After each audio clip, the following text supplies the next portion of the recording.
Chris? Yeah, correct. Yeah. Sorry for that, right? Okay, so I keep calling you the wrong one. Sorry about that. That's all right. No worries. It's not the first time. Won't be the last. Exactly. So you guys have done arena cross for quite a few years now. Who you sort of grew up together racing bikes, and take it, and riding and racing. So yeah, I mean, who started? I guess the older one. I mean, how did it all? How did it all start for you kids at the beginning? So growing up, obviously I was the older one, so I was the first to be introduced to it through my dad. Just going up the woods, just riding around, having fun, illegally as always. And then I guess Chris came along. Yeah, it all started by what Matt says. He was first, obviously being older. But we started at the same age when it came to the actual riding. And then, yes, like Matt said, it was all wood stuff before private tracks and that came into play. Yeah, we were fortunate enough to have like tracks and facilities where we could go ride. Nothing major, just on pit bikes and stuff like that. And that's what helped us as riders. I think get some ability. We used to do BMX Supercross and stuff like that.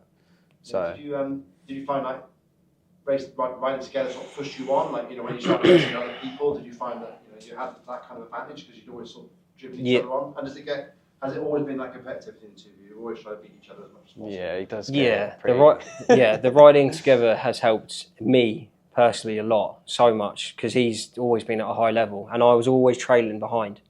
And there's been stints throughout the mini career that I've had where, you know, I was actually catching him and sometimes overtaking him, but that led to, you know, a broken femur. Broken femur, and then it was always setbacks. But now I would say I'm nearly at a stage again where I could, if I just put the training together. I don't think the ability on the bike's a problem at all. Not one bit. I've never thought that. But the focusing was a big problem with me. But that's why it was always good to have him, because he is quite focused when it comes to it and that. So it's nice to see that. And again, like you say about the brothers and this, it's all that adds to the push. I don't want him to beat me. I don't want anyone to beat me. I want to be motivated like that of any rider, but having the brother out on the track is more. If he's in front of me, get out my way, mate. When we did like pit bike racing a couple of years ago and stuff like that, and it was just like all out, just cleaning each other out as best you could. Yeah, like so you see that sort of thing and you think, gotta beat him, because you know if you come in, you ain't gonna hear the end of it. Our dream thing, and I think it would be for the other brothers that you see interview, will be to go in a head-to-head at one of the rounds. I was going to ask, have you ever done that? I don't know if we have. No, we haven't. I don't we haven't done ever that. have. All the arena cross we've been doing. We haven't ever done it. It's something that I pray that I can just. I'll pay Matt if we can do it. Pay Matt Bates. It would be good. Entertainment, wouldn't it? It'd be good fun. So. It would be. Yeah, it would be. I can't think of a better scenario from a journalist point of view either. Just as a sort of to announce to the crowd that you got two big teams together. Yeah, like it'll be cool to have like if we'd like in the heat races and stuff like that, and you come like I don't know 1, 2 or 2, 3, like things like that. Just when you're like getting close, it's sort of it brings you together in a way that you want it to be good for your brother as well. Yeah. So if you're not in the race, do you generally cheer each other on? Oh yeah. Oh, massively. Yeah. It gets emotional at times. Again, I know it's only a small career that we've done, but some points in our career it's been quite up there. We're going to Europe with the Germans and stuff, and like when he's qualified for like the mains out there, it's a big deal, big names. And then same with me, when I did it for like 3 years in a row, I did pretty well in it, and you know, coming and he was emotional. It's nice to see brother do well. I mean, I guess that must also work on the negative side as well. If one of you gets injured, does it kind of mess you up for the rest of the night? Yeah, really bad. It does mess you up quite bad. Where have we been? We've been away in places. You talk about us getting injured. When we rode Kawasaki's last year, we both got injured in the same weekend. We both got out of the arena. I dislocated my knee. And then I was in the same race as him, so he didn't see it, luckily.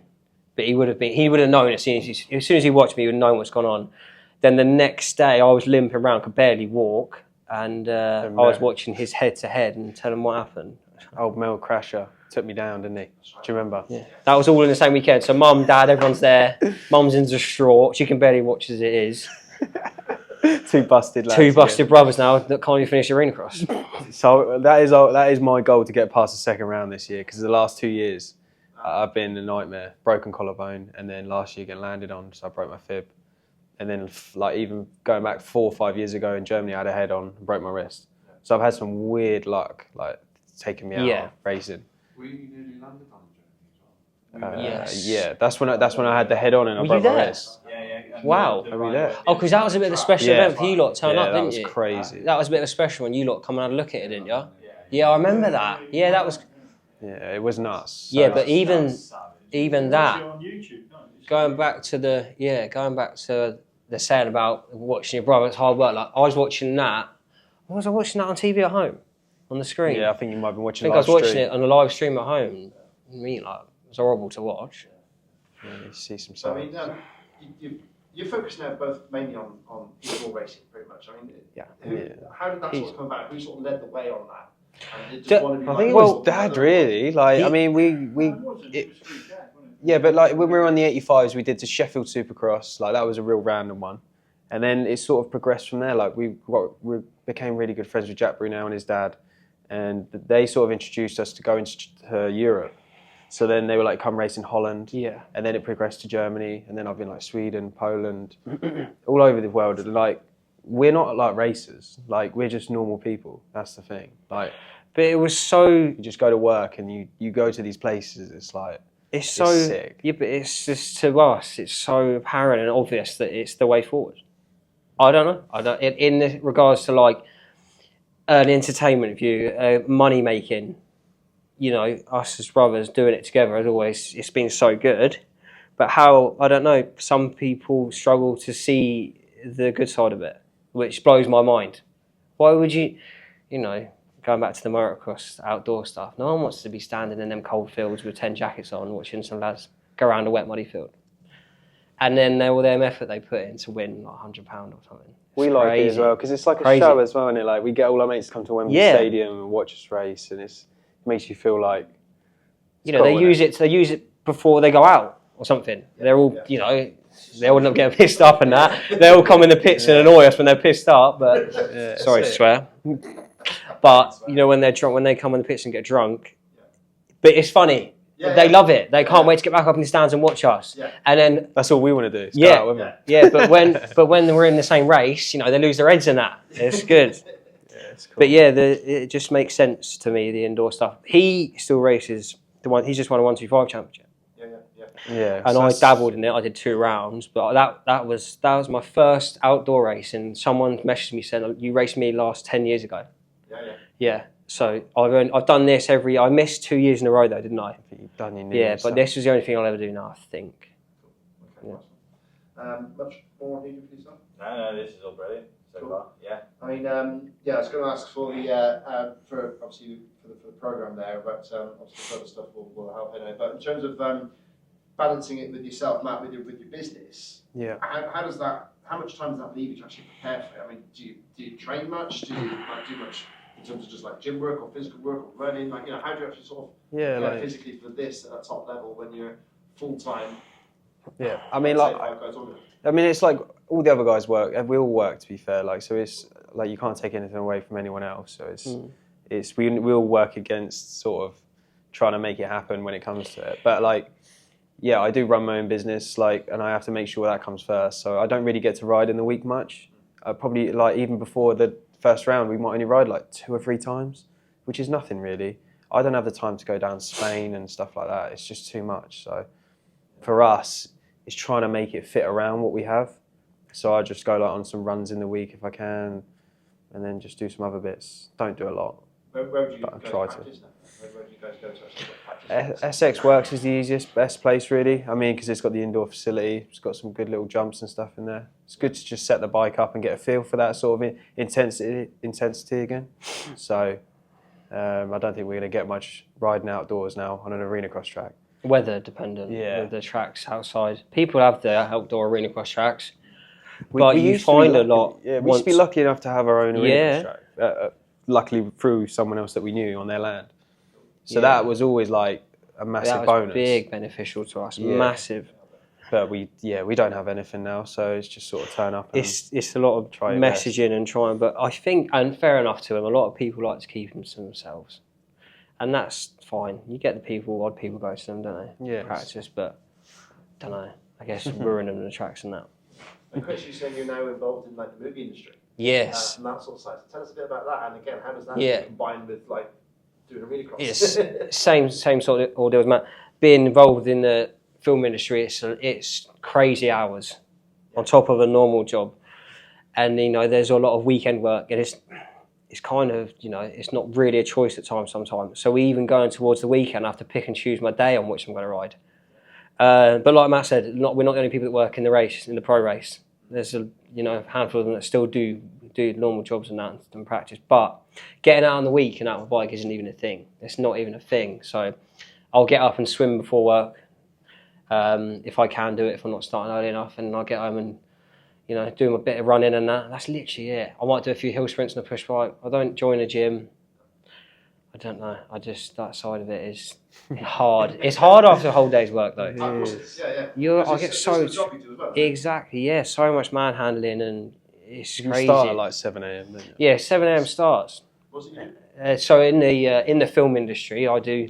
I'm in the prop department, so it could be anything from, if this was a set, putting these lights in there for the camera lights. If this was just a film set, setting up the camera, setting up these chairs, putting pictures on the walls. To then, we need to have this special, I don't know, wheelbarrow made. Can you go make it in the prop store quick? So it's still all in the hand tool work. Do you know what I mean? You have to be pretty handy. Yeah. You do a lot of chippy work and stuff with it. Cool. Yeah, to hang indoors or anything. It's good. What films have you worked with? Yeah, so in the films I've worked with in the film industry so far, the biggest one I've done was Lord of the Rings, the second season. And I was out in Tenerife for 2 months there, which was quite surreal. I never thought in my life I'd be going to work abroad for 2 months. Doing a... I don't know if I can say about what I'm doing at the moment. I don't know how in-depth secret. You can get sacked. Yeah, you can get sacked. I can't. Yeah, not one at the moment. But it's a secret agent sort of series. Okay. Apartment 7A was a prequel to Surprise Me Baby, a bit of an old film. My first film was another sci-fi thing, The Nevers, which didn't get good reviews. Cool. You worked alongside, what's his name? Who? The guy that made the film in Hall. What's his name? The director. Oh, Jared Butler. Oh, I missed the one other main one. Greenland 2. Yeah, Greenland 2. I've just done Shinfield. Huh? Yes, yeah. So in film industry, I've met a handful of actors, and probably the best one I've met now is Jared Butler. That was Greenland 2 that we've done in Shinfield. Best buds now. You work quite a lot in Shinfield? No, I was in there for this year for 4 months or something. It's only a shorter film. But yeah, brand new studios is good. 16 stages. So they reckon, I know it's gone a bit off track now, but they reckon that studio was about to shut down until he turned up and funded the whole film himself, and that kept it open. They were literally going to close the doors before it started. All of that work. Crazy, innit? It's mental. Went round there though, it's just us in there, and we were in one stage and there's 16 more of them. Yeah, then because you guys have done it for so many years and have asked everyone else. Is your mindset any different going into this tour than it has been previously? Yeah, I think this year actually is looking pretty good for the pair of us. Like I went to Germany recently and I actually rode pretty good, and I'm quite happy with this bike. I'm on a Husky 350. Chris is on the Honda 450, so he's gone for what he'd prefer. Yeah, massively. And yeah, I think we really want to do good this year. Like I just want to get through the first couple of rounds and give myself a chance to actually do something. We ain't got many years left. Like I'm 31 now, so like it's sort of getting old. I was 37, so you know. Yeah, I know. And he goes, how old are you? Yeah, so yeah, I know. Like, but it's like you don't know. You just sort of get to a point like you've got so much work going on, and you just like everything. Sort of, you start thinking through things in your head a little bit more, and you think, oh, what if I don't get to work on Monday? What happens there? Yeah, that's a big part of it. You can't think like that, because if you want to do good, you've just got to go with whatever happens. I think for me, I'm well excited. I've never been this excited. I can't remember someone was this excited to ride a bike, but yeah, to actually prepare a bit more on this and not ride literally a week and a half before. Literally, I'm actually already started riding and started bringing the training involved. But I had a bit of a scare because I was, Matt just mentioned I'm riding the Honda now. I got sent a Husky to ride, and I was like, right, I'm doing the training now. I'm for riding a bike. I can't ride. I can't find the right good balance here. But I went out and I spoke to team manager, and I said, look, I'd love to ride a Honda. I know I can ride it. He got back to me and said, it's fine. Go ahead. Still run under our team, I'm thankful for that so much of him. And instantly, when I rode last weekend, it's just there. I rode him my whole life. It's just head and shoulders different for me. Yeah. Amazing. So that has now brought, it's all there now for me. The actually already riding, prepping a little bit. So that for me is real exciting. I just want to stay healthy, you know, fingers crossed. That's a big part. Just get to the first round. And then try survive.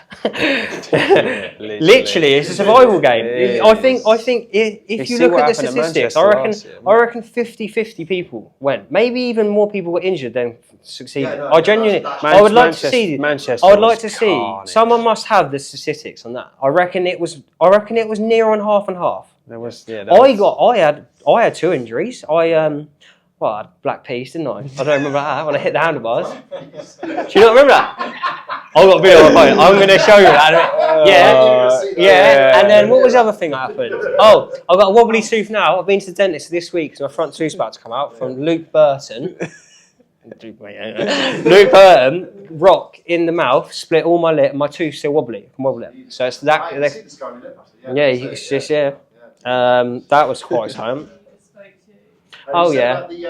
Just on last thing, you said about the 350. Yeah. So yeah, what's that like for you? What's bringing you to that bike? So I've been riding a 125 all year. Okay. So I've got used to the Husqvarna, and then I thought I don't really fancy riding a 450, so I can't really ride a 250. So I thought, well, let's just get a 350, power wise, and it genuinely feels like a real nice bike. I think I've ridden it once or twice, so it's kind of hard to get a real like feel for it. But I mean, in terms of how the power comes out, it seems good. So. Cool. Hopefully we can make it work. So it's got enough for what you need to get with the jumps and the starts and all that sort of stuff, but it's not too big of a machine to chuck about. Yeah. I sort of struggle as the race goes on a 4-stroke, so people probably see me racing and they think I'm unfit. I'm not really unfit. I have a weird thing where I physically can't hold on anymore, and so I just have to sort of give in. Yeah, which is gutting for me. Talking about the 350, I rode that this year. Yeah, I rode the 350 this year. And there's no problem with getting over the jumps and that at all. It actually can benefit you because the arena cross jumps, the sizes aren't massive, more nimble. But you like everything for me when it was like say a triple out of the corner, it was nearly flat out, so it's actually easier to judge because you knew. But the 450s can be quite a handful where you could actually over clear them, so you have to think about more. It's not just full throttle. Do you know what I mean? It was kind of benefit. Nice one. I think we're good there.